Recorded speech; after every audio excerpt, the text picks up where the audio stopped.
So if that's you, put a 5 in the chat if this is your first ONREIA event. Oh, I see a bunch of 5s coming in already. Welcome. Okay, fantastic. So I do this most times because we do seem to get a lot of new people every time, which is great. I'm going to give you a little bit of background of who we are, what ONREIA is, just so you have some idea of who you're joining tonight. So my name is Jen. This is my husband, Sean Allen. We are investors. We've been investing in real estate since about 2006. Started with doing some rentals. Actually, we started with a flip, and it was an experience I'll tell you that another time, but that's sort of what we started with, and over the years have dipped into different strategies. But a couple years ago, we are based out of the London area, and we didn't really have a group that we could lean into that had education opportunities where we could come and learn from other speakers, from other real estate investors. But also networking opportunities. There wasn't something where it kind of combined the two of them. So we decided to start it ourselves, and we named it the Ontario Real Estate Investors Association, ONREIA. And we've been holding these in London at the Best Western every month for the past 2 years or so. And Jeff Wybo, who is joining us, he has been a sponsor of ours since day one, and so awesome that he continues to support us. So really the pillars of ONREIA, and I don't have our banner in the background to refer to. Normally I'm pointing to it. But it's all about connecting people.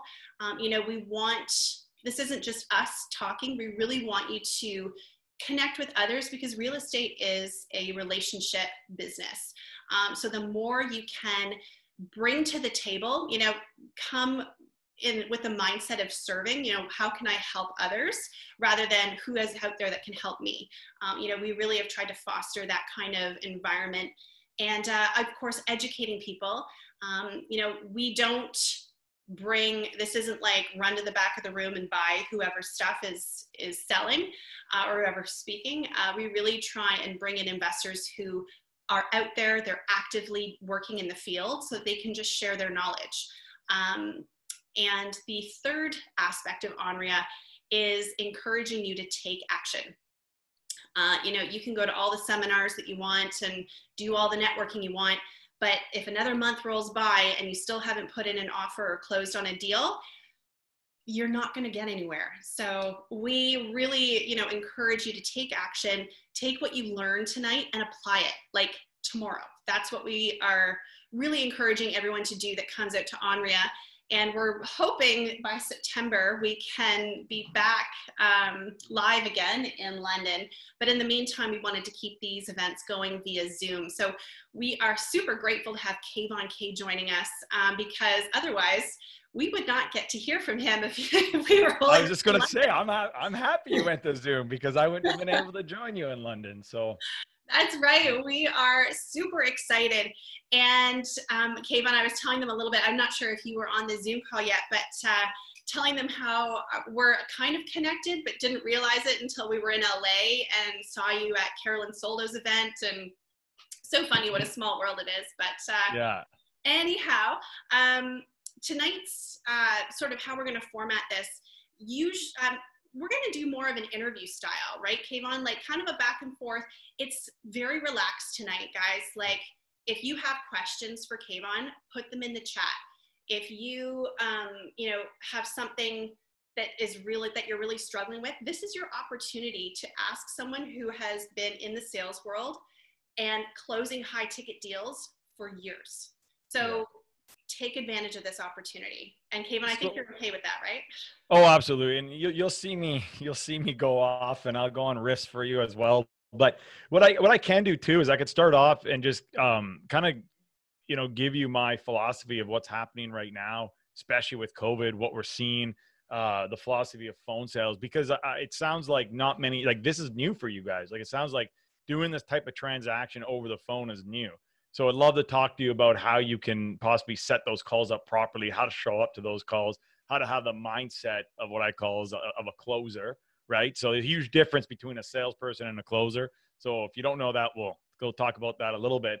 I'm just wanting to make sure I know who I'm speaking with here. So you asked earlier, if people were new, put a number 1, and if people have been in here, if they've done flips, they're in the business, put a number 5. So I see that we got a couple 1s, couple 2s, 3s, almost a mix of everybody. So that's great. So I'll try to cater that so everyone kind of gets something from this. Does that sound fair? Fantastic. Sure. Before we jump in, Kayvon, why don't you tell us a little bit about your background? I know you gave me the whole packet of information I could tell, but I think it's better coming from you. So why don't you give us a little bit of background here? I always say you never, ever, if you ever get an opportunity to speak on stage, you never want to be bigger. You never want your bio to be bigger than you on stage. Then you have nothing to lead up to, right? So long story short, kind of who I am, where I came from. I came from a small town in Northern Ontario. By the time I was in the first grade, I was the kid that was in the bottom half of the class, right? I was written off, ADD, ADHD, all of that. So right from a young age, I always felt like I was in a position where I had to defend myself. I had to sell myself to why that wasn't true. And move, years ahead of that. My very first career job was when I was 13 years old. I was working out of a furniture store with my uncle, watching him, sweeping and brushing after him and watching him connect and just be in my eyes like the rock star. People would come in, ask for him, and he'd get people to, make purchases. And I ended up ending my last career with the largest pharmaceutical company. I was the number 1 sales rep in the country. And then I left the corporate world because it was just like school to me. Didn't mean the corporate world didn't get along too well. I'm too much of an entrepreneur. And I got in the online space. And I had my fair share of struggles, right? I was $150,000 in debt, a month, not a month. I was a day away from bankruptcy. And within a month, I turned it around by picking up that phone and started closing high ticket offers. And my life changed. I went from literally losing $25,000, $30,000 a month to earning $35,000, $40,000, $50,000 a month and haven't stopped since. So very grateful for that. And I could tell you it was all contributed to the ability to sell. Because what we do know is in life, you don't get what you want, you get what you close.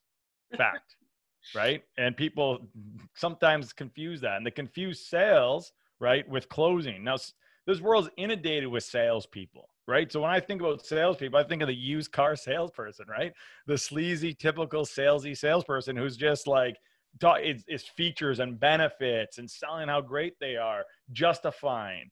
Closers don't do that. Closers ask the right questions. We understand who we're speaking to, right? So it's all about setting it up. I don't want to speak to anybody over the phone, and you guys need to protect your time. You shouldn't speak to anybody over the phone unless you've deemed whatever those questions are that you need in your business, right, in real estate, to make sure they're a qualified client, i.e., right? So for me, I ask the questions. I have some of them here. I always ask, like, are they willing to even engage in the conversation? Are they even open to the conversation? Are they friendly and cooperative, or are they just assholes? I don't know if I'm not a swear. Are they just, pains in the butts and assholes? You go right ahead, right? Swear. Because I see so many people trying to close bad clients or bad prospects. Don't like, I know in your case, you probably are closing a lot of broke people because that's why they need to sell their house, but don't close broke people mentally, like people that are just bad apples, because it's not worth the commission. It's not worth the house, the amount of stress and like all that you got to go through. It's just not worth it, right? Do they know what they want? Do they know that there's a pain? So in sales, especially here from what I was hearing, Jen, is like, there's a pain. Like, this is an easy sell. When there's a pain, i.e., they got divorced, they can't afford the rent, something went wrong in their life, COVID happened, they don't want to be a slumlord, they just inherited a house. How do I get rid of it? That's a pain, right? The deeper you go in the pain, the bigger you can create the gap to the solution. Well, you are the solution to that pain. Make sense so far? Absolutely.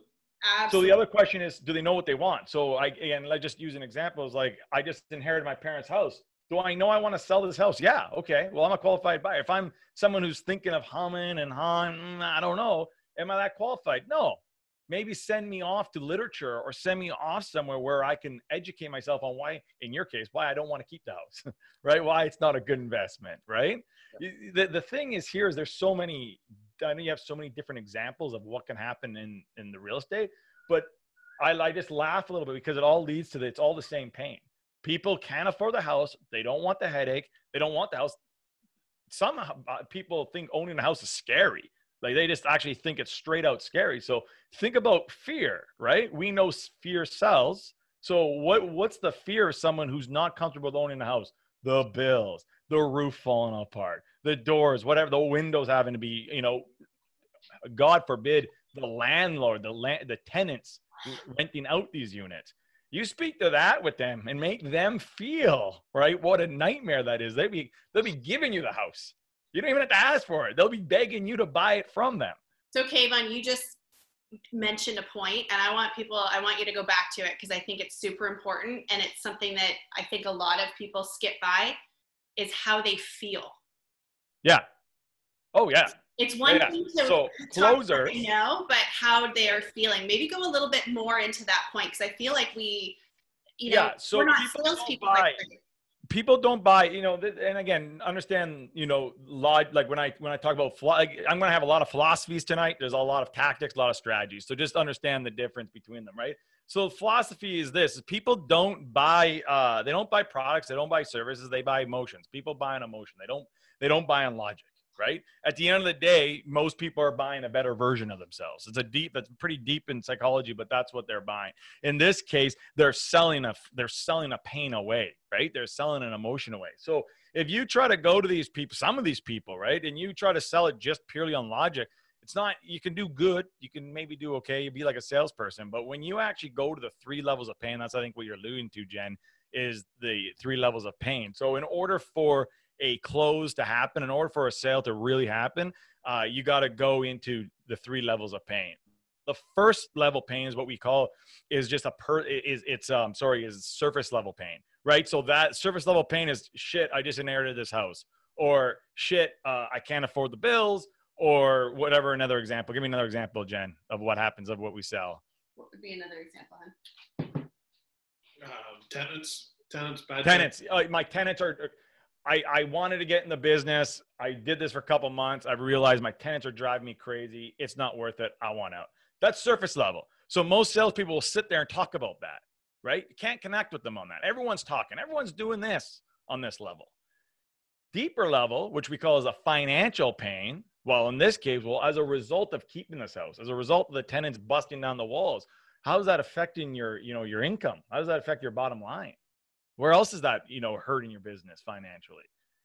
Third level pain is where the sale and the transaction happens, is as a result of these tenants or inheriting this home, you're not being able to afford the house. It's hurting your financial, situation right now. How's this all making you feel? How are you sleeping at night? Where is this showing up else places in your life with your relationship? What does your wife think about this? Get to that level. How's that sound? I know, Jen, you know what I'm talking about. I just can't see everybody else. I gotta only see some of faces. But does that make sense? Is this resonating with anybody? Absolutely. And I'm wondering, I'm curious to know how many people on the call right now, and just put it in the chat, how many of you, when you are having these conversations of trying to buy houses, how many of you get to that level where you're asking, how is this affecting your relationship with your spouse? Do you ask those questions? Because I have a feeling. Do you sleep at night? How are you sleeping at night with all this pressure? How long has this been going on? Suppose, not hypothetically, I can't make promises here, but suppose we can help you with that. Is this something you want fixed right away? Right? Qualifying questions.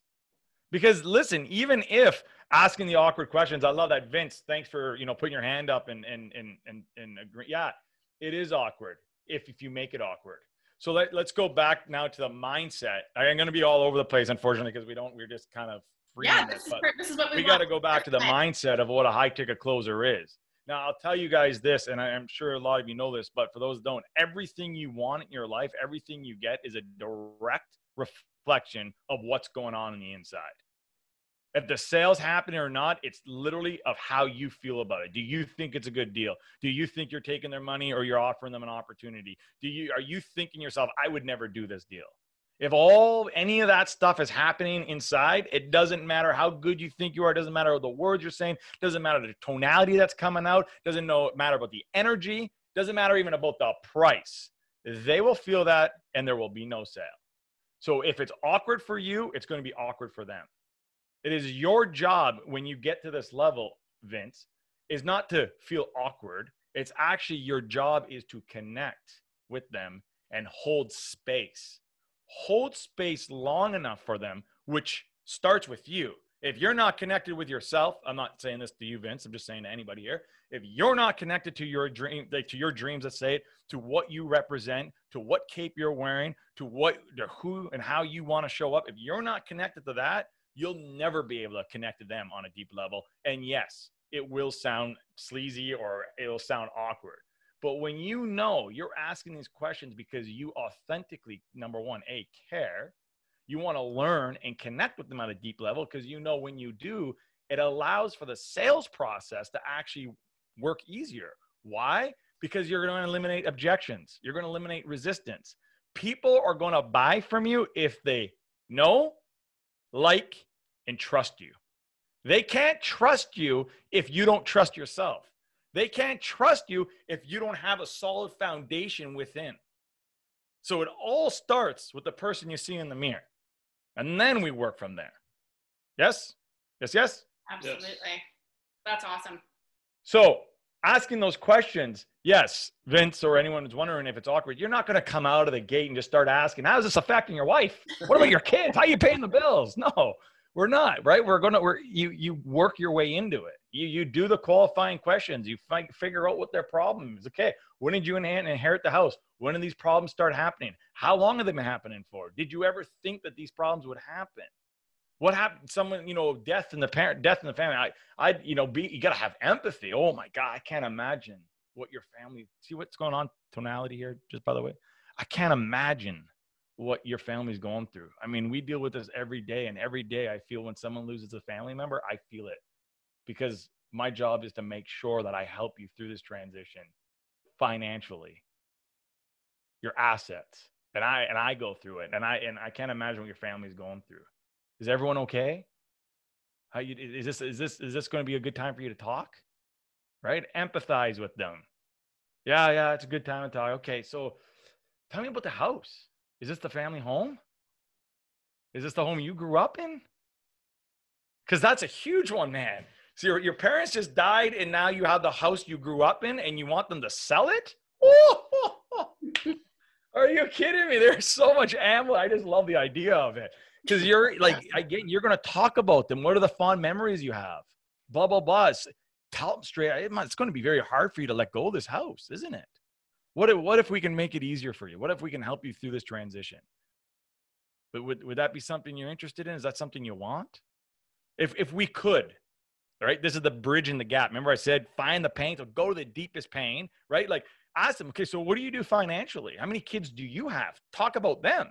Do they have kids? Are they married? Because how are they going to pay for the house? How are they going to run the house? How are they going to get tenants in the house? Do they even have any of those plans, right? Get all that out. Once we get all that out, now we go deeper, right? Now we can go deeper and go, well, how's this affecting? How's everyone at home? How's this affecting your relationship? I mean, how much stress is this put onto you in a relationship? How much longer do you think this can go before something breaks? Before you run out of money? Before you and your husband start really, getting at each other, fighting with each other? Let's fix this. Suppose we could. I can't make promises. I still have some work. I got to look at the numbers, whatever. But suppose we could help you. What does success look like? I mean, if we can get this house sold and off your hands in the next 30 to 45 days, what else do you need to see happen for this to be successful? And then you let them tell you. Yeah. You know what? If you guys didn't write that down, do that. Because asking what success looks like to the prospect is so important. And Corey, yeah, you're right. Keyword need, not want. What do you need to happen for this to be successful? Yeah. Great point. Absolutely. Sorry to interject there. I don't want to stop your flow. No, it's great. It's great because we're talking about questions, right? We kind of talked about the 3-level pain. So one of the biggest things, as I always tell people, is salespeople. So we got salespeople, closers, right? Salespeople are the ones that do all the talking. Closers are the ones that ask the questions. In a sales conversation, especially, so when you're talking about on the phone, it actually should be 80% them talking, 20% you're talking, and you're only talking because you're asking questions. And you're actually only asking questions to control the conversation, to find out information, or for motivation. That's it. To control the conversation. And controlling the conversation is just so you know. Have you ever found yourself, whether it's in person, on the phone, wherever it might be, where you're trying to make the sale, you're trying to connect, and all of a sudden you find yourself answering all their questions? They got question after question after question, and your back is against the wall, and you're just answering them and feel like you're just trying to stay in it, right? Put in the comments just so I know we're live here. How do you make that transition, Kayvon? When that happens, With a redirect. How do you transition that? So one of the keys to my philosophies, and especially on the, when closing over the phone, is what we call as a redirect question. So you ask the question back, or you ask in a different way back to them, and you redirect it on them. Make sense? So in my if we're talking about here, if someone's just, a redirect would be like, well, Kayvon, why would I go with you? Why would I go with this house? The redirect would be, I don't know. You tell me. Why do you think you should go with this house? Or why do you think you should sell this house? Like, well, Kayvon, I don't know why why do you think I should sell this house? It's called the ignorant close. The I don't know, right? Ignorant. I don't know. I mean, you tell me. Well, why do you think you should sell this house? Or in fact, why don't we get a piece of paper and pen out here, and let's draw a line. I want you to draw a line, left and right. Left side, keep the house. Right side, sell the house. Let's work this together. Who's got control? Nice. And now, because I'm in control, I can lead really deep. I can lead what happens on the left side or the right side, right? I can control that because I'm now asking the questions. So Sean, that's exactly what we talk about, is that we call it redirect. Perfect. Make sense? Yeah, absolutely. And then I always get some people, again, remember, that's philosophy, right? So sometimes people are wanting to know an answer to a question. You answer it. I get people who just think you got to sit in this redirect this whole time. And it's like, no, logically, there's questions you have to answer them. But when they get into more of these resistance, right? These more resistance questions, more objective questions, objection questions, that's when you can play with resistance. That's when you got to ebb and flow in the conversation. And you got to have a plan, right? So if none of you have the script or a plan on the phone, you got to have a plan. Like, I know what my strategy on the phone is, right? And just to give you, very easy, you don't need a special script or anything. You just got to have a roadmap that you want to stick to. So for me, the very first thing I do on the phone is I want to set the tone, and I want to know why they're there. Now, in this case, you guys are probably, in this situation, you've probably already had a conversation with them, or is it a cold conversation, the first conversation on the phone? Well, typically, if you're talking about like wholesaling or buying off market, you put out some sort of, whether it's a flyer or an ad or something like that, and they've responded to that. Perfect. So the first question I always ask, just out of curiosity, how'd you hear about me? Or how'd you hear about us? Oh, I want to know. I need to know. I need to know where you came in, right? First question. And then, so that is like the qualifying, I want to know question. That's the first step I do. Second step I do is I set the tone. Because you're in my world now. Okay. So what I mean by that is, okay, so what we've done is we've booked here about an hour or 45, depending on how long it is. We've booked here about a 45-minute call. What I'd like to know is a little bit more about you, a little bit more about your properties, what you're looking for, what you're hoping to achieve. Then what we can do a little later is I'll go a little deeper on what we got going on over here, and I can decide if this is the right fit. How's that sound? I've set the stage. Do you see that? Yep. Now they're in like, oh, shit, okay. Because you're controlling the game, right? Whoever controls the conversation controls the game. So that's step 2. Step 3 is what we spend, where I literally spend 80% of the call, which is in pain digging questions. This is where you're literally asking all the questions you need to get to that level 3 pain, to figure out like what the house is, what it means to them, when do they inherit it, what are the problems, what is this, what is that, all the pain. So that I can bridge, right? We talk about bridging the gap. And the best way you can do it all the time, it's pretty easy, is let's draw a line from here, from where we are today to 3 to 6 months out from now. What does success look like to you? Or if we could sell the house, what else needs to happen? They tell you that. So now they're telling you what they want their future to look like. in our case, I call it the promised land. Take me to, remember, take me to the promised land, right? Like their promised land in this case is I'm rid of the house. I got some cash, like quick cash in the bank. I got no freaking bills and I feel really good. So we got to then bridge that. So once we bridge that gap, we can't just sit there sit there and let them say, I'm going to feel good. No, I got to go deep there again. Okay. Well, let me ask you, suppose again, just imagine the house is sold. We can get it all. We can get you some, you guys might know numbers. Might not. I'm just assuming you might know some numbers. Let's say by the time we sell the house, you have a mortgage. I could probably get you, I don't know, 50, 60K in the bank in the next 45, 90 days. Well, what happens next? What does your life look like? What would you do with that? And they would say, oh, I don't know, go on a vacation. You don't stop. Go, what type of vacation? Where would you go? Would you go with the family? You go alone. Go deep in there. Figure out what their really deepest needs are. Someone came on, giving an example of future pacing, a very powerful NLP. Yeah, Corey, it's funny. Everyone always thinks, like, people think, like, are you trained on NLP? I'm not. I have no idea anything about NLP, but I always hear that a lot of what I do is NLP. And yeah, future pacing for sure. So what future pacing is basically you're trying to draw a picture, right, for what their future or what that dreamland's going to be. Now, here's the thing with this, where a lot of people go wrong. If you say something, write this down. This is huge. If you say something, it means something. If they say something, it means everything. Meaning, if you say to them, oh, it must be hard, hey, with all the renters, and it means something. But when they say to you, man, Kayvon, like, I can't pay the bills right now. Like I'm stressing out. Like I want out. That's way more powerful. Same with the dream. If you say, oh, then you can go on a vacation. You'll get to do this, get to do that. No. When they say I get to go on a vacation, I get to invest in my child's fund or whatever. I've been wanting to do this passion project. You get them saying it, it's going to mean way more. Yes? Yes. So then once we got to the dreamland, right? So now we got dreamland. Where do we go? Commitment. So now think about it. You got this person dreaming. They're dreaming. You now just go straight to the commitment. Okay. So what needs to happen next?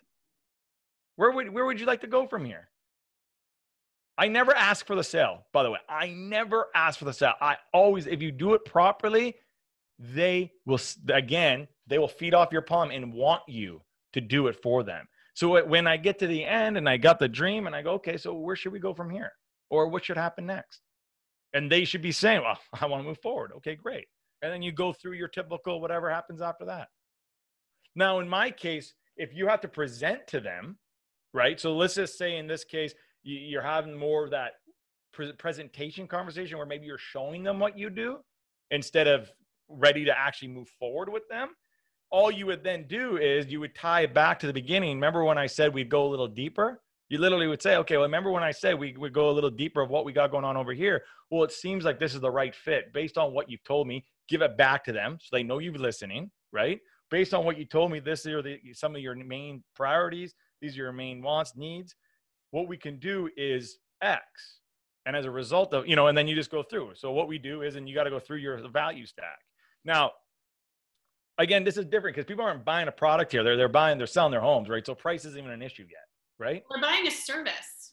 They're buying your service? Is that you guys charge a service? Or you just take a commission? No, this is like we're doing them a service by buying them their home, right?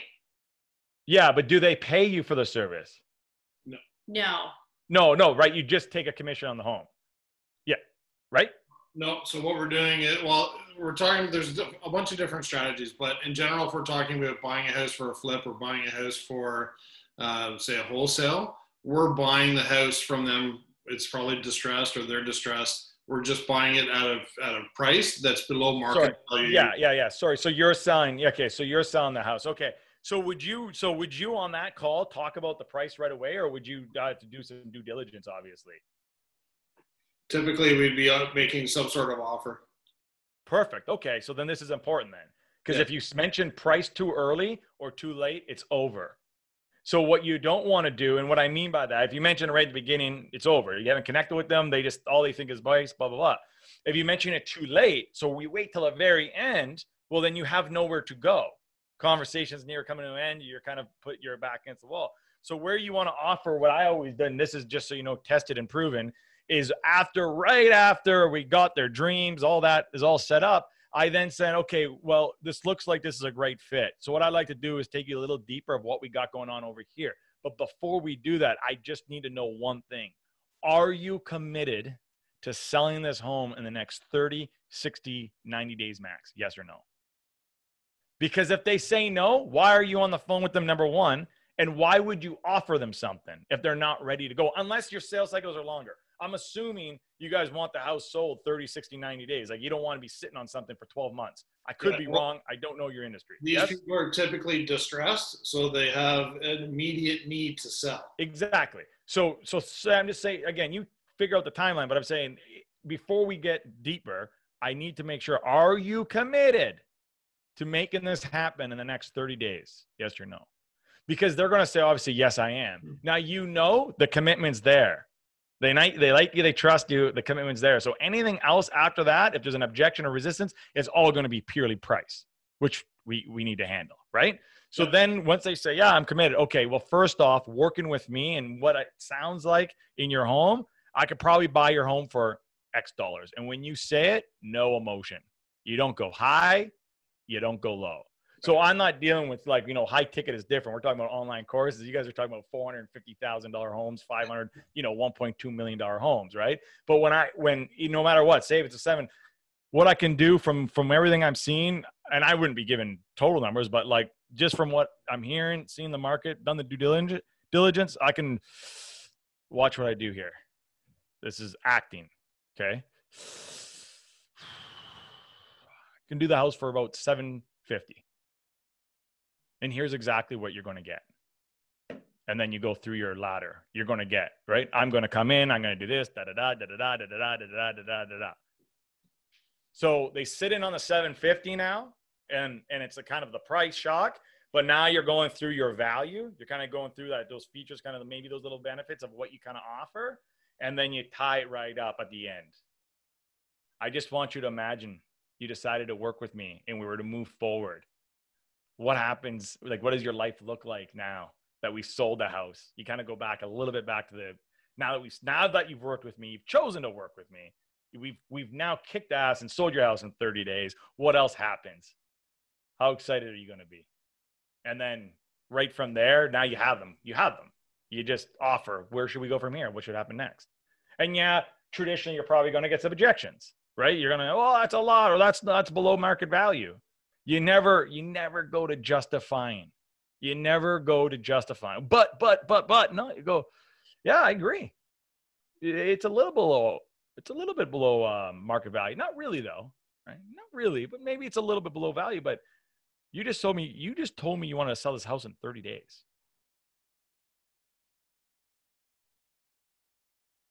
We can put it up 20, 40, 50 grand more, but not in 30 days. And you told me already, right? Think about this as I'm going. Get them to tell you about the house, because I'm assuming you told me that you haven't changed the windows in the last 10, 15 years. So that's automatically something I got to incur. And you told me the roof has a leak. So I already, even with my people, even when I get on discount, I got to incur that. So I'm actually not below market value. In fact, this is probably one of the best prices I could probably going to offer you, and you're probably going to get in the window you want.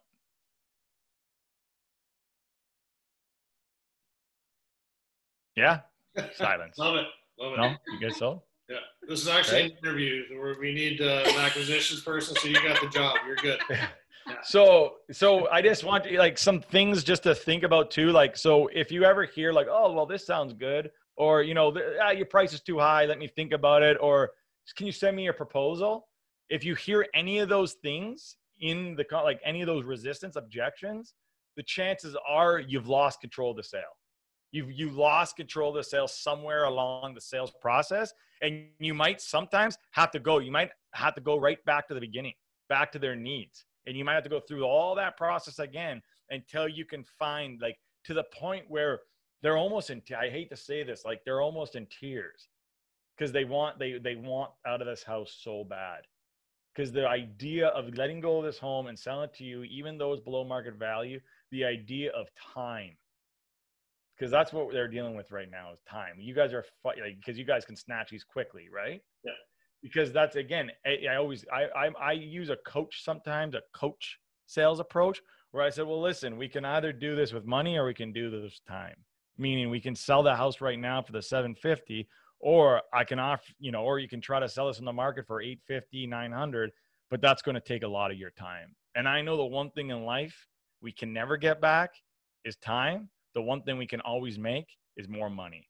And when I'm a betting man, I'm always betting on money time over the money.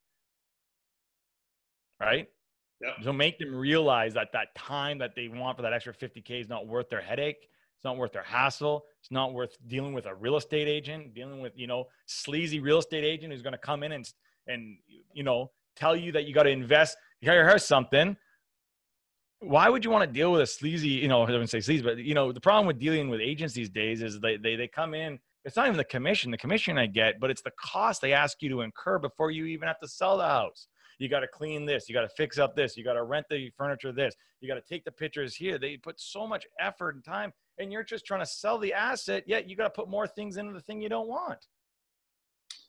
Yeah, and I think, that's a good point, because we've been talking a lot about price as you're discussing this, but a lot of the times with these distressed sellers, the point that they're distressed, it might not be the most on price. It could be on the fact that maybe they're a hoarder and they don't want people to see their house, and they just want to leave and have you clean it up, right? So whatever that pain point is, it may not be, I just want to sort of emphasize this, it may not be price. I know we're discussing that, but it could be something else, right? It could be anything, but that's amazing. I mean, that's even better. You want me to come clean your shit up? No wonder I'm giving you low market value, right? You're like I would be, that's where you agree. Like, I'm embarrassed. Yeah, I'd be too. You would not believe the things I see when I come in clean Order's house. But it's okay. It's what we do. You don't have to be embarrassed for your mom. It's all good. We get it. Now I'm on their side, right? Us against them, then I'm on their side, right? So remember this, right? Because I see some of you guys write notes. I want you to write, this is a great one too. Always remember, the bigger the problem, because you're talking about distress, the bigger the problem, the bigger the opportunity. Absolutely. The more deeper and more shittier there, like the more of an issue it is, the bigger the opportunity is for you. Your opportunity is you can obviously lower the price. Yep. Awesome. Yes. Absolutely. 100%. So great. So another thing too is always understand in this game of the sales process over the phone, it's like playing poker a little bit. Okay. You never show all your hands. So I see salespeople, again, they want to give them all this information. Never give information unless you deemed a profitable reason for doing so. Meaning, unless you know they're committed to selling it, unless you know you can sell it, unless you know they're committed to moving forward or even slightly committed to move forward and they're ready to move forward, don't give them what you do. Don't give them the price. Don't give away your poker cards unless you've deemed a profitable reason for doing so. Profitable reason for doing so is, well, what does that look like? Well, easy. Do I know their deepest pains? Do I know their biggest opportunity, like their biggest problem? Do I know the opportunity can be? And do I know they're committed? And have they showed me that they're committed? Have they showed me that they need to move right away? Well, then, okay, we can talk about that. But those people that call, well, I just want to know what price you're going to give me. Don't I can't tell you. Sorry, I don't know. Yeah, I don't work like that. That's typically the first question. Yeah, I don't work like that. Well, we'll get there. And I would hope, and I hope by the end of this conversation, we will be able to get there. But before we even get there, I got to figure out a little bit more about you, a little bit more about the house and what the situation we're dealing before I can give you any price. Oh, but what? Just go on MLS or whatever. You go online and you could just tell me what put my postal code in. You could tell me what my house is worth. No, I can't. But yeah, you can. Sorry, are you always this rude? Legit. Are you always this rude? Like, where is it? Like, that's what I say, right? I always, you always this rude. Where else do you act like this in life? How's that working out for you? Shuts them right down. In this case, they could be that rude because why? They're distressed. They just lost a parent. So even if you always this rude, or is it because like you're distressed right now? Because I get it. Like, this is a challenging time, but I'm here to help you. So let me help you. Yes, Corey's putting his hand up. Yeah, I just wanted to mention that I think somebody a while ago said, well, what if they don't want to tell you some of this information? And, one helpful thing to kind of set the stage, Kayvon talked about setting the stage early on the call, is you can let the seller know, like, hey, I'm going to have some questions for you about your property. And the more you share with me, the more I know about your situation. Some of these questions are going to be numbers based, the more that we can actually help you with your situation. So you want to get them to let their guard down. Okay, let them know it's okay. This is the sharing circle, and this stuff they're going to tell you is going to be BS anyways. Like, oh yeah, it doesn't need a roof. The windows are great. HVAC is fine. Usually no. Usually these houses need something, but I find that's been very successful. Just getting them to let their guard down and share with you, because there's always going to be like a black swan piece of information that comes out later anyways that's going to totally change the negotiation, the conversation. So at least get them talking, let them, even if they're not much of a talker, at least they'll understand you're going to have some questions for them. So just to clarify, that Corey's saying that when I talk about the setting the stage, that's the beginning of the call, setting the stage, saying, okay, so what I like to do here is I like to find out a little bit more about you, like find out about your house, and that's why he's saying go a little deeper of what's going on. And then I can show you what we have going on over here and see if it's the right fit. How's that sound? Because right away, you're now asking for their permission. How does that sound? Is that fair? Are you okay? You open to it? Because right away, if they're like, oh, well, I know, I go, well, just so you know, if we're going to play this ping pong game, it's probably not going to work. I'm going to have to ask you some questions. Maybe you're feeling uncomfortable about it, but it's going to only allow me to better understand the situation so I can give you a better price. And then indirectly, Corey, I'm sure you guys already know this, but like when you say they lie to you or yes, this prospects lie. No, they lie. All prospects lie. Just that's what they do. So how do you get around that? Well, it's by asking those questions. Instead, and I'm sure you guys know this, but instead of asking, oh, does the roof need changing, versus just out of curiosity, and when was the last time did you change the roof? How old is the house? Well, I haven't changed it. Oh, okay. And it's 30 years old. It's got to tell you something, right? Yeah. You know what I'm saying? I'm just giving, you know what I mean? When's the last time the windows were done? Or what type of windows do you have in there right now? Do you have like the little ones that used to have to twirl up, or the ones you have to like lift up? There's no caulking around the edges, right? Like all those indirectly around the question will get you'll have a way better understanding of what's actually really going on. So you want to stay away from what we call as yes, no questions. You always want open-ended questions. Open-ended questions where you ask them a question and they have to give you any other response than yes, no. Yeah. Awesome. Yes? Yep. I love, who's this? Ishan goes, I'm guilty of showing all the cards and the excitement when there's a good deal at stake. Simple yet so effective take away. Listen, Ishan, you can never be excited. So I missed the entire one of my entire philosophies from the get-go. I'm so happy in the last 10 minutes I can bring it to you. Your job is not to be the salesperson. You got to act like the doctor. That's who you are. You are a doctor. When you walk into the doctor's office, is he excited? Is he acting like your best friend? No. Is he respectful? Yes. Does he ask you questions? Does he kind of make you feel like, hey, okay, there's authority here? Yes. And then he shakes your hand and he says, here's your script. Bye-bye. You are a doctor. You're not their best friend. People don't buy from their best friends. Don't be their best friend. Your job is to diagnose the problem. Your job is to set the authority, literally, like a doctor would, and then get to the end result. Ask the question, diagnose, offer the solution. Then after the contract signed, no problem. Be their best friend. Can be their best friend all day long. But if you're excited, not good in sales. In sales, you got to take it. Like, do you see a doctor's excited? No. Are they sad? No. They're level. They're just professional. Make sense? Yeah, I love that you say the doctor, persona. Someone else had said that to me before, and it was about asking those awkward questions. But if you go into it with a doctor mindset, a doctor is never afraid to ask you your weight. They don't feel bad about it. They need to know that information, right? So it's the same thing of asking those awkward questions. You can't feel bad about it. This is just part of the diagnosis, right? Make sense? And I'm going to leave, as we're winding down here, I'm going to leave you with one other thing that is a huge one for me. once the deal's signed, like once you get their commitment on the phone, you don't thank them. You don't say thank you. Thank you for giving me your credit card. Thank you for making a deal with them. What do? You congratulate them. Congratulations. I'm looking forward to working with you. Congratulations. I'm looking forward to getting this house off your hands so you can, be free and live your life and go on that vacation to Walt Disney and spend all that money stupidly that I'm about to put in your bank account. Congratulations. That's awesome. Never thank you. Does doctor ever say thank you? No. The receptionists do. Sure, they do. Doctor doesn't. Amazing. Yes. Kayvon, you have given us, Sean's got like 2 pages of notes here. You have given us so much great value tonight. Thank you so much. I'm going to say thank you, not congratulations. Yeah. Thank you. And are you open to any last questions that might come in? Yeah. I got like I said, I got 10 minutes here. If people have questions, put them in now.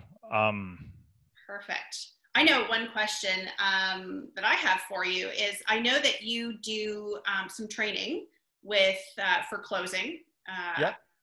I'm curious to know if, someone on tonight or someone from our community that maybe is watching the replay later, if they wanted to connect with you, or do you offer? Yeah. So if this is because it's a private group, and I know that, you asked me to come in here. So if someone's serious about wanting to work with me, I'm just going to drop my email in the chat here, and you can take that and just email me. And in the subject line, just put the Orion group, so I know where this is coming from, and we can talk. There's my email, k@kayvon.com. Perfect. For sure. So thanks for that. I love the help. Again, I used to sell real estate agents. I used to sell mortgages. I've been in the, I forgot to tell you about that too. Yeah. I used to sell real estate agents, and I used to sell to mortgage brokers, and done it all. I've seen it all. So at the end of the day, sales is sales. It's connection. It's understanding who they are, understanding what the problem is, and providing the solution. And deep, I'll tell you, I didn't talk a lot about it because I know it's all about the fun and sexiness, but like when I wanted to be good, I learned how to sell. When I wanted to be like the top 10 in the industry, I learned how to close. And when I wanted to be the number 1 in the country, I learned how to connect. You need to be able to connect to your prospects. Great point. We had a question come in here. Let's see, from Dan. What do you do if you have fear of confrontation? So this might go back to mindset. This is a huge mindset issue here.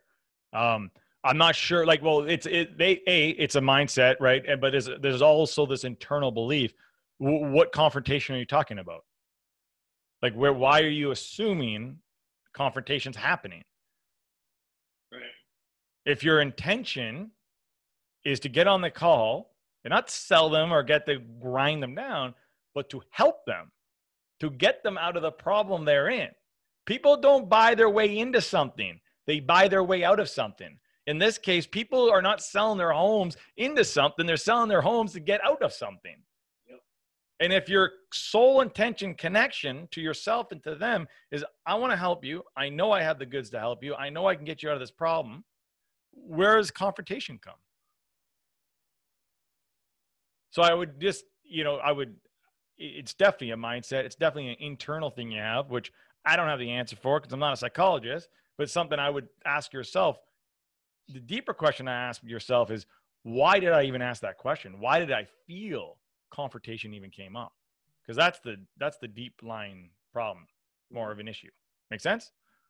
Dan? And thank you so much for being honest, right? I really appreciate, for that. It's great. What's the best way to collect payment or even commitment? Because the longer they wait, the more they, yeah. I collect payment on the phone. So I don't know your model. I don't know if you can, but I'd be even collecting a down payment. Just what I would call is all I need is $1,000 or depending on the transaction side, $1,000 deposit. And this just ensures that we're going to, everything I'm going to do from moving forward is, on contract, whatever it might be, however you got to say it. And then what we'll do is we'll take that off the price of the sale of the house when it happens. So I'd get the commitment right away. 100%. So in our situation, we have DocuSign, right? Yep. So one thing, if for investors, one thing you can do is drop your agreement right away and send it to them electronically. Get them to sign it that night. Yeah, or get them to sign on the phone.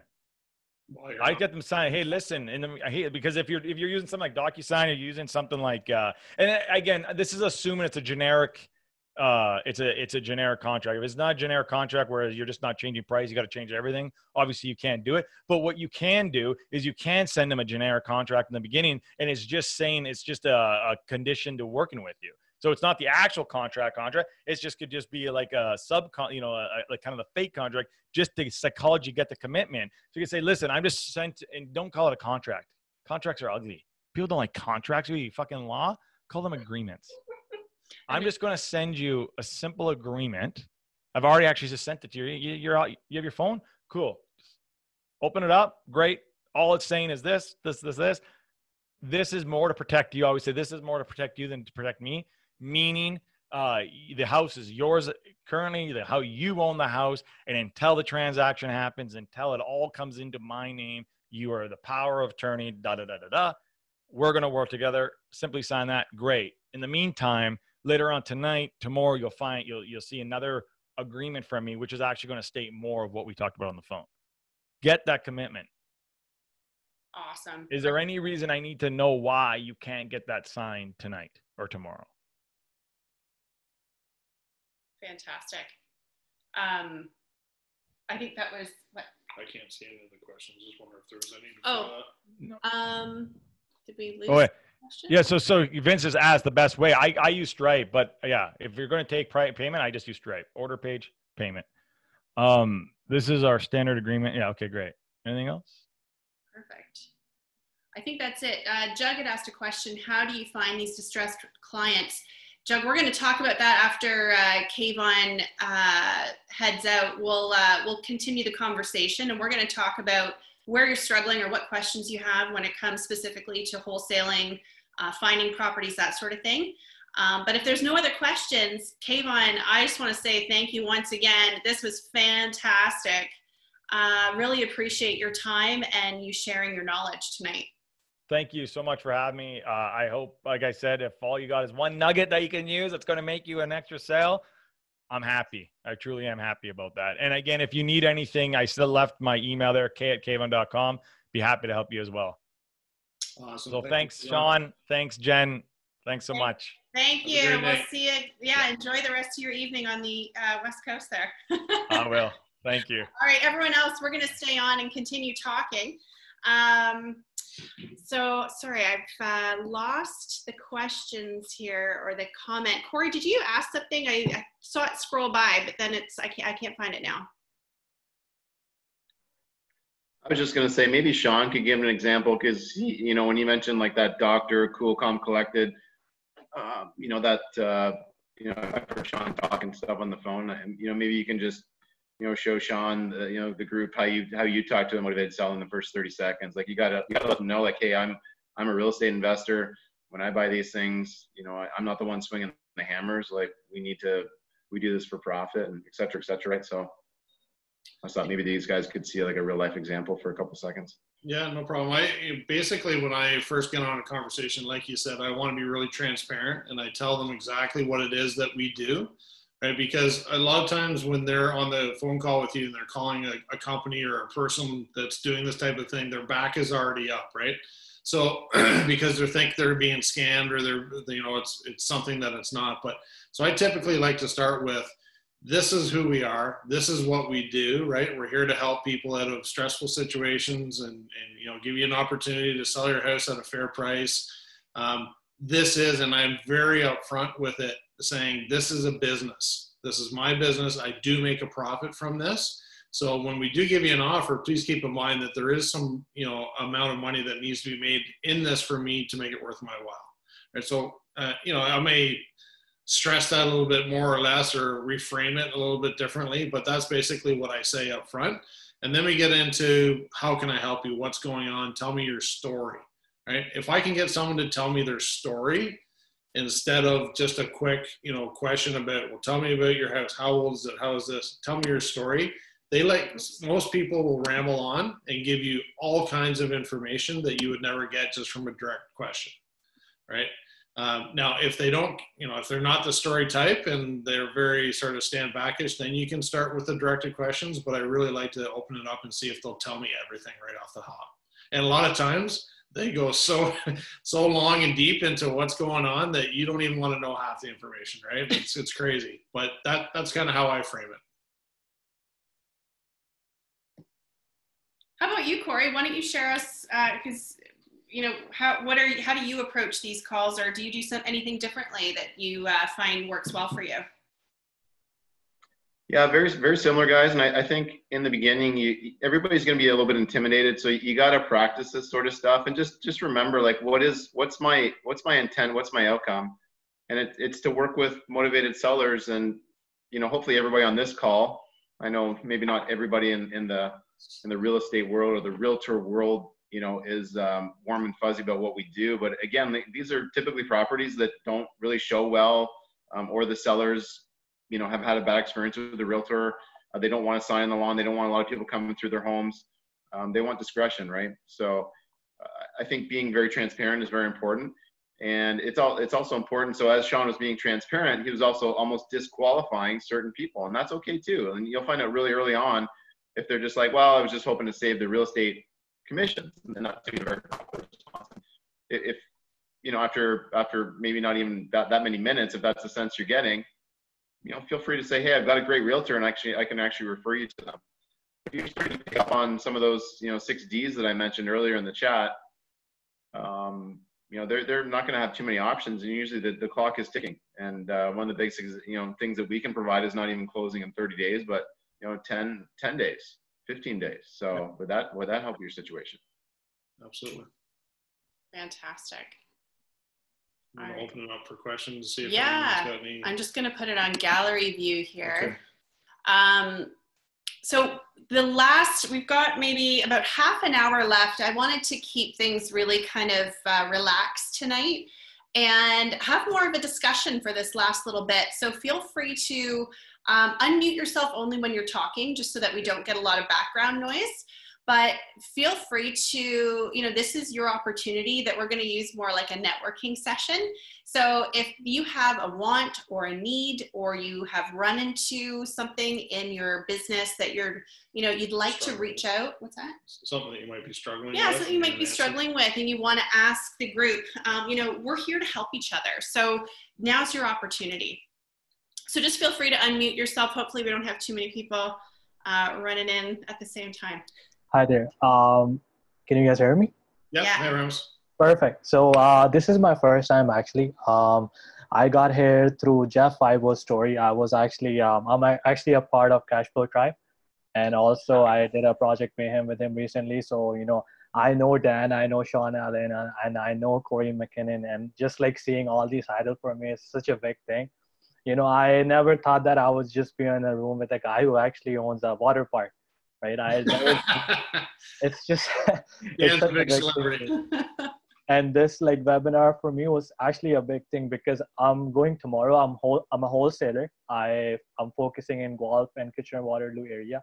I'm going tomorrow, to knock 100 doors. And the first thing I learned from this webinar was that I actually never say contract, because I lost a motivated seller just because of this, because there was a confusion and the seller thought that I am a realtor. Right.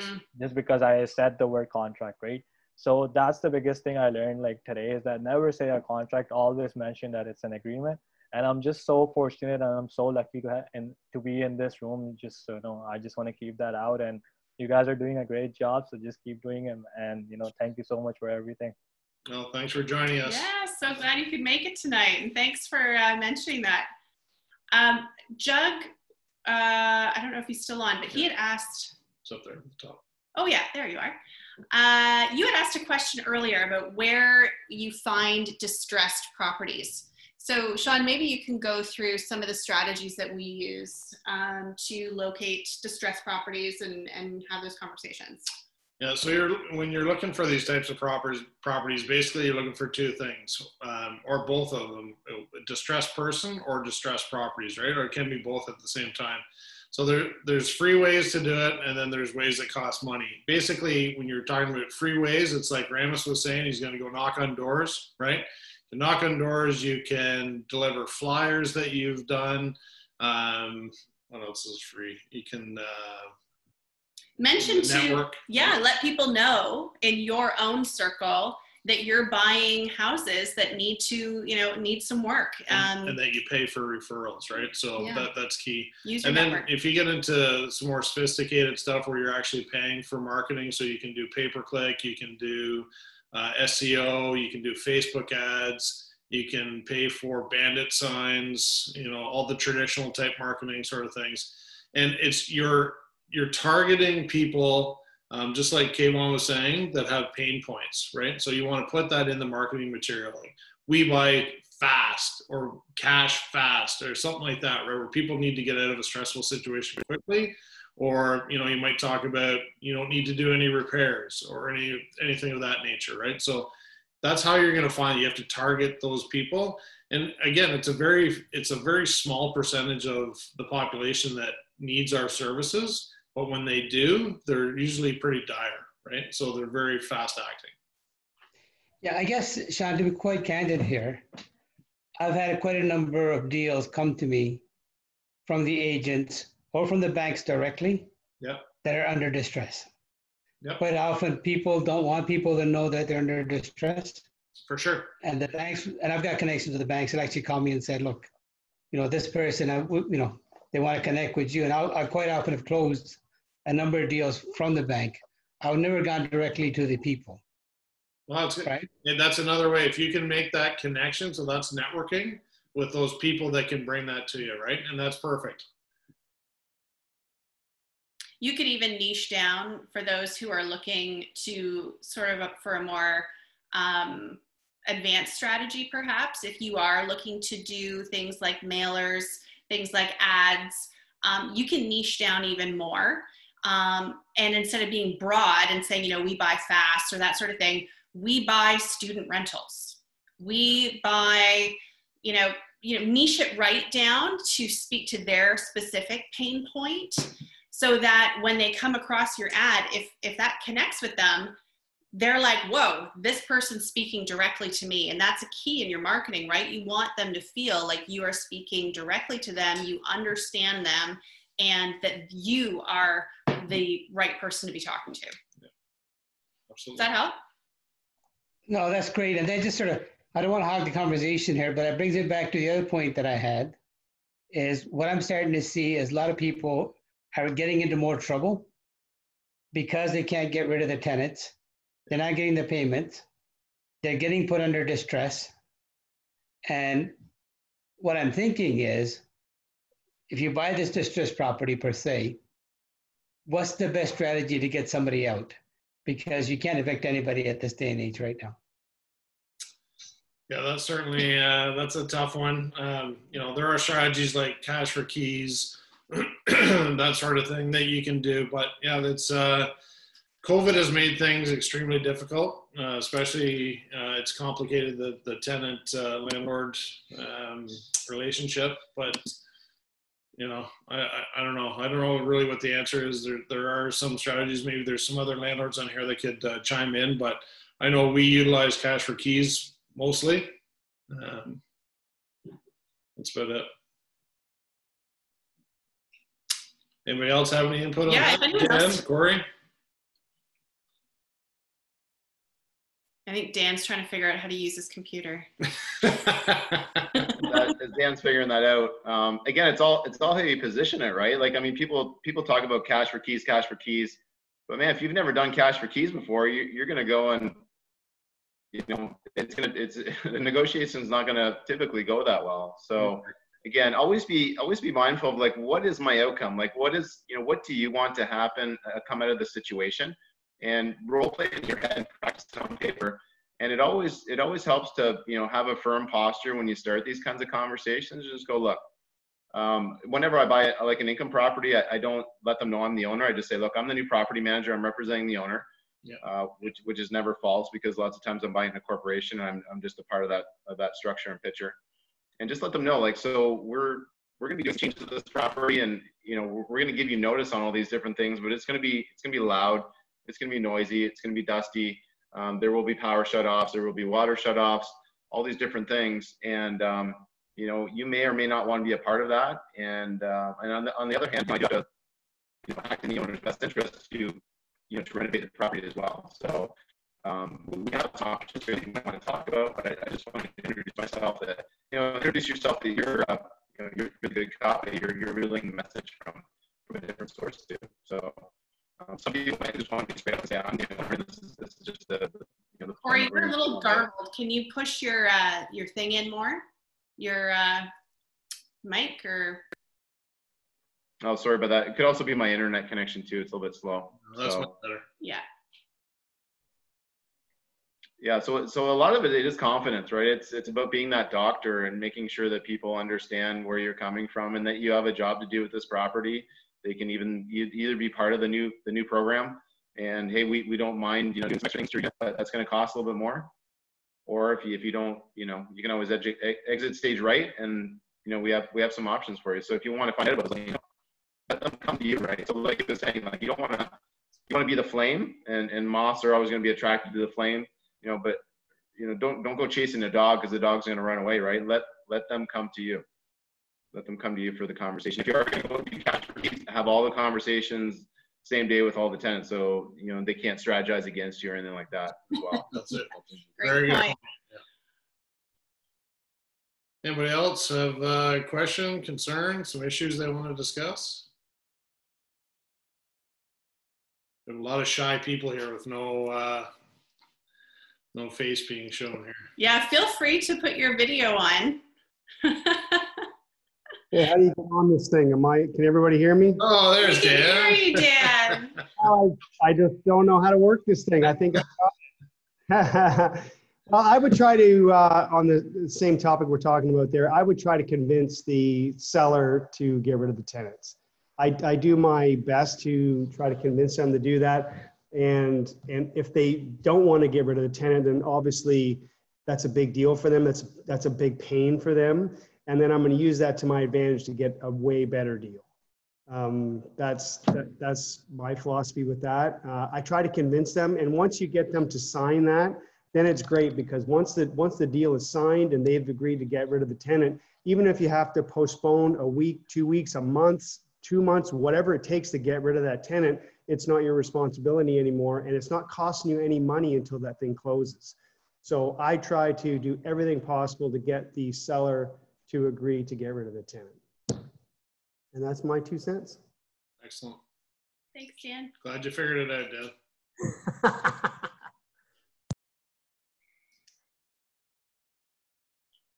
Jeff. Hi, yeah. One of the things I've been using is a paralegal. I'm not sure if we've said that yet, to evict the tenants. It's not perfect. They are very by the book. They do the rules like perfectly. I just stay away from it. They go do it. They're not cheap.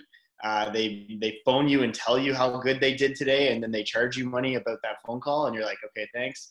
But they can get because like a lot of times we're buying properties that already we can't do what Dan said and get a vacant possession because it's 15 units, 20 units. Like it's just kind of great if we could, but kind of impossible in the network or in the negotiations.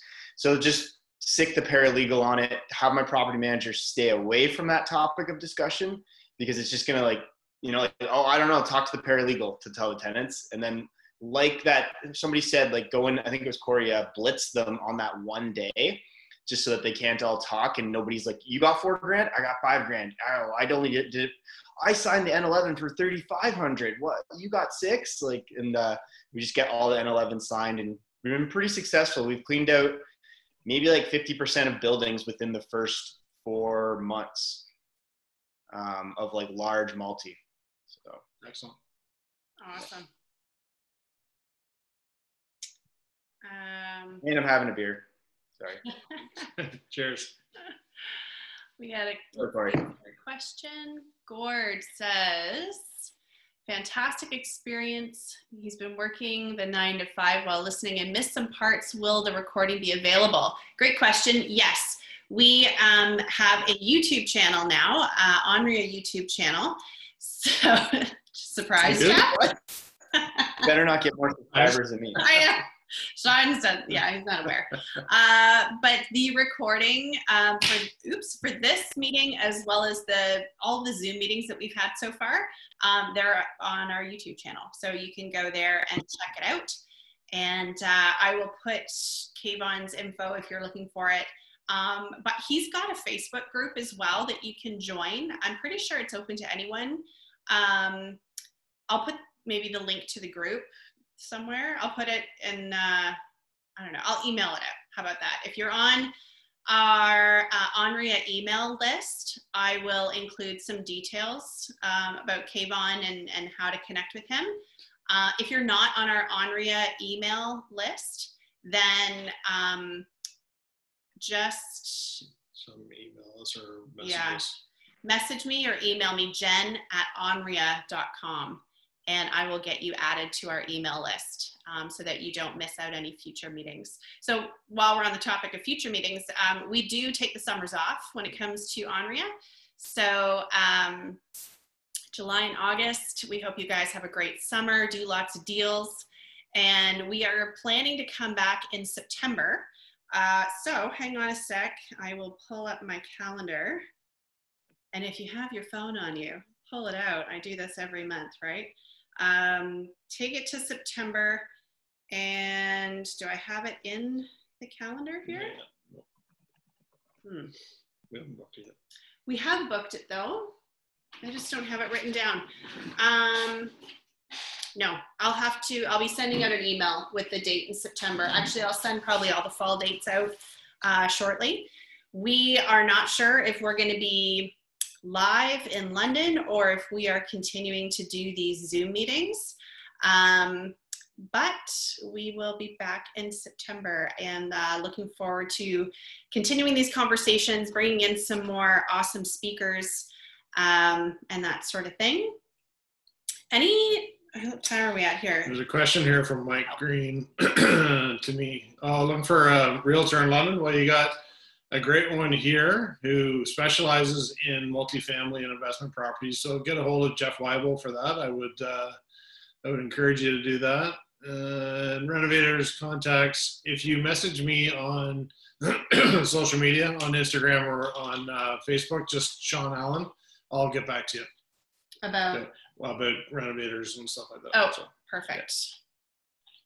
Yeah. Good. Jeff Weibo's loving the Zoom. You just love that you can drink beer while we all do this, right? Well, it's just nice. Like, it would be cool if we go back and we have actually hang out with each other meetings at ONREIA, but you know, it saves people driving time. We got Dan in here, didn't have to come in from Sarnia. You know, it's just, I don't know, it's cool. I think take advantage of this right now. Sure, we might be back to social meetups, but I love just being able to quickly do this and then no commuting time, no nothing, right? Yeah. It is an interesting forum, and maybe we can, you know, have them both coexist at the same time, right? And do both, some of each. Yeah, I bet you're going to have an audience that wants Zoom to continue and then the physical audience as well. So good problem to have. But, for sure. Who's the furthest away from London that's on this call right now? Someone mentioned Brampton. Yeah. Anyone further than Brampton, Sarnia? Toronto, Mississauga. Yeah, it seems the last few Zoom meetings we've done, it's been sort of GTA. We've been seeing a lot more people come in. Paula, I know you miss date nights. ONREIA date night. I know, I get it. Port Elgin, we have someone Kincardine. Yeah, awesome. So well, just think about all the veterans in here too, that it's like 4:30, you got to get in the car, drive to Toronto for half of those type of real estate events, and then you're stuck in traffic and you're home by midnight or 1. It's a bit of a grind, right? So this is kind of really awesome to just quickly log on. Yeah, good point. Yeah. Go. I was going to say, so Corey just said, help spread the word. ONREIA is packed with value. You know, we do take a break in the summertime, so that sort of gets a little bit of a lull and people might forget about it. But encourage you guys to, you know, we'll start posting some stuff during the summer as well to keep top of mind. But please let your friends know and colleagues or anybody you think might get value from what we're offering here, and encourage them to join us in September when we come back. For sure. So give me a day or so to get this video put into onto YouTube. Yeah, we'll go from there. Corey just asked, anyone struggling with renting their units? We want a 5-minute ninja level ramble on what we do.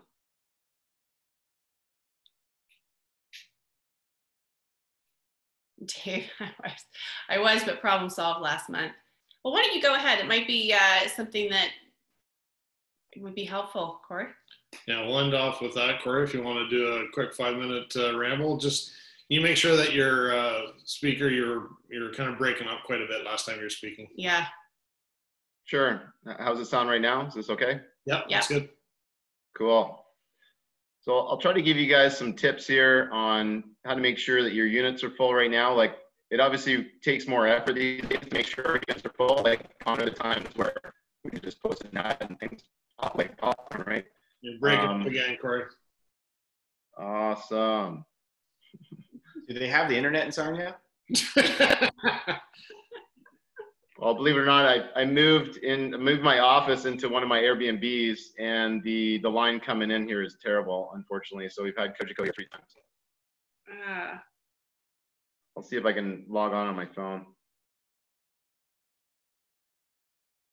You can go over to Dan's place and do it. Exactly. Dan's mansion. Just give me 1 sec here. I'm going to launch from my phone.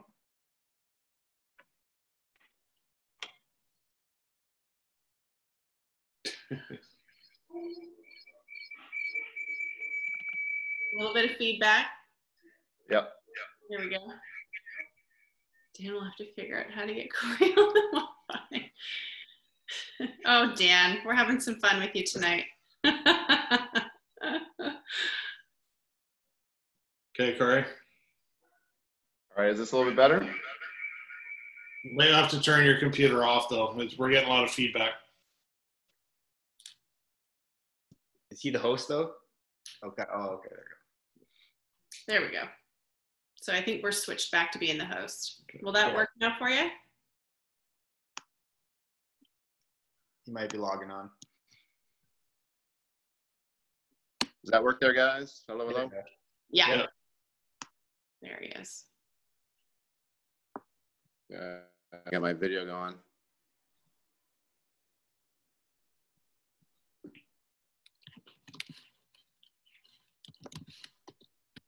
All right, so maybe you guys can't see me right now. I'm trying to get the video going, but audio-wise, hopefully this is a little bit better. Yes. Yes. Sounds good so far.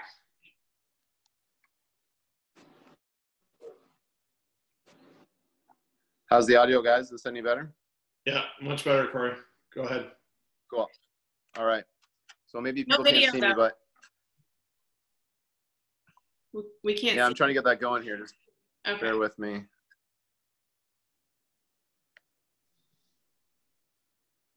Okay, here we go. There you are. All right. So I just had a bit of a powwow with some of my team members today, just making sure that they're following our scripts and our systems. Because when we re-rent units, we actually have seven pages worth of information that we cover. But in this market where it's going to be a little bit more challenging and maybe rents are a little bit softer these days, we really have to be putting our best foot forward when we're re-renting units. So my first advice to people is always just go get really good photos done of your unit. To get like professional photography, maybe even Jeff Leibel could confirm this, but like we have contacts in our cities where we're getting photos done for like $80. So yes, you can play around with your DSLR and try to get your own photos, but why not just get someone to do them for you? Especially if the unit looks good, then you have those photos forever. Or if you have a sister unit that's very similar, get up good photos. And there you go from Jeff. Yeah, like $100. So, and this is just like any ad that you click on the internet, right? So you got to think about what makes a good Facebook ad. It's going to be the image, it's going to be the title, and it's going to be the copy within that ad, right? So why not make your title captivating? Because when people see it on Kijiji, they're really just looking at the first. They see the title and then they see the first sentence or two. So make sure that those pieces of your ad really pop. All right, we're always putting not just features and benefits, but something that's going to hook them in the title of your ad to rent your rentals.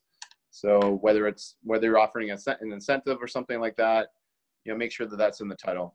And so once you've got the calls coming in, we've never really done the whole open house thing, because I just don't believe that you can interact and connect with 20 different people that are coming through your place all at different random times. Very hard to plan for. So, really it's your phone skills that come into play. So it was great that we had Kayvon there on the call, because a lot of the work is done on the phone before you even go out to do the showing. So one of your first things is to let them know, like, hey, thanks for the call. Tell me a bit about yourself. We've had a lot of interest in the unit, and our units rent fast. So, we're looking for clean, quiet people. Tell me a bit about your situation. Why are you looking for an apartment? What made you reach out to us, right? So they're going to tell you their story. And lots of times they spill their guts and they tell you too much information. If you can always end the call pretty quickly just saying, you know what, we've been doing some showings. We got some applications. We'll let you know how it goes. So that's your exit strategy quickly. But if you got a great candidate, you want to tell them about the apartment, but you also want to tell them, like, not every apartment's perfect, right? So you also want to let them know, like, some of the things that aren't so great about the apartment. Like, hey, it's freshly renovated, but on the other hand, the units are a little bit small. So this is a 500 square foot, 1 bedroom. If that doesn't work for you, if you got a lot of stuff, if you're coming out of a separation and you got a whole house worth of furniture, what would you do about that? So you're just trying to do the block and tackle and strategize before you even go to do the showing. What are the deal breakers on your list? What are the must-haves on your list for you to go move ahead and to rent this unit? And if you're noticing any deal breakers, they're like, oh, we're really hoping it has a dishwasher. Well, this unit doesn't have a dishwasher. Is that going to be a deal breaker for you? And I think the biggest thing is just, renting a unit is almost like any sale. There's going to be people that are just first looking for their apartments. They just started in their search. There's going to be people that have been searching for a while, and they've probably seen 15 units, and maybe they're looking for, like, the magical unicorn unit that they're probably not going to find, or the grass is always greener. And if they want to just spend all that time, they may eventually find something. And then there's going to be people that are kind of like frustrated, distressed a little bit. They've lost out on some great apartments because they haven't signed quick enough or whatever, or they're just coming down from Toronto and one day they have to go find a unit. So you want to know their situation as well. Find out where they are in that sales cycle and be able to play to that when you have your discussion with them. And before you make a commitment to go and show the unit, just say, look, we're going to do the showings, and if you see the place, you like the place, and it checks all your boxes, are you ready to give a deposit of first and last month's rent and sign an agreement to rent after you see the place, right? Let them tell you the story. Let them tell you where they're at right now. So always assume, even if you live locally, pretend like you live a couple 100 kilometers away and you're just coming in and do the showings with the best people possible. Right. So just some advice for everybody. Hopefully it could be helpful for you guys. If anybody wants the re-rental process, I can email it to Sean and Jen. And it's what's really helped us, especially if you're not not great at the process. Maybe it'll help you guys with that process. Hey, Corey, you had said something in the chat box about student rentals. Was that different than what you're talking about here, or is that sort of along the same lines? Student rentals, it definitely, they have that grass is greener strategy. They're always looking for the best deal right now. And we've just had a lot of students, there's a lot of uncertainty, right? Like only 30% of classes are going to be in person in the fall. So, and some kids, as you know, they might even be local. They might live in London or at St. Thomas or somewhere within half an hour, and they decided to go live with their friends in a student house. Now their parents are like, no, money's tight, go break your lease or figure your way out of it. So you got to be aggressively priced right now. We're finding we've dropped some of our rents by 5 or 10% just to keep it full, and then we'll get the top rents again, 6 months or 12 months from now. Yeah. Because you're way better off to have a decent person paying a little bit less right now. If you are going to discount any of your rents, let them know that this is the price. The lease is whatever, $1,000. We've agreed to give you a 1-year discount of $50 a month to $950, but in month 13 it goes back up to $1,000. Okay, so to make sure that you're showing them that there is a discount for some sort of reason. Don't just discount it down so far, and then you're gonna have to try to do rent raises, these little 2% rent raises, try to get it back up again. You can do that. Because if you're trying, and we're doing the same thing in Peterborough, because if you're trying to get, especially for students, and you want them to stay on a second year, third year, or fourth year in the same units, you don't want to lock them into that discounted pricing that's going to carry that over for the entire time frame, right? You want to make sure that this is just for now. then it goes back to the regular rents. Very good point. Yes.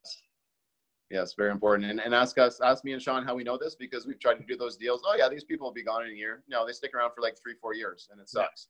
Yeah, exactly. So, and you can always keep different things separate. You can keep parking separate. You can keep storage separate.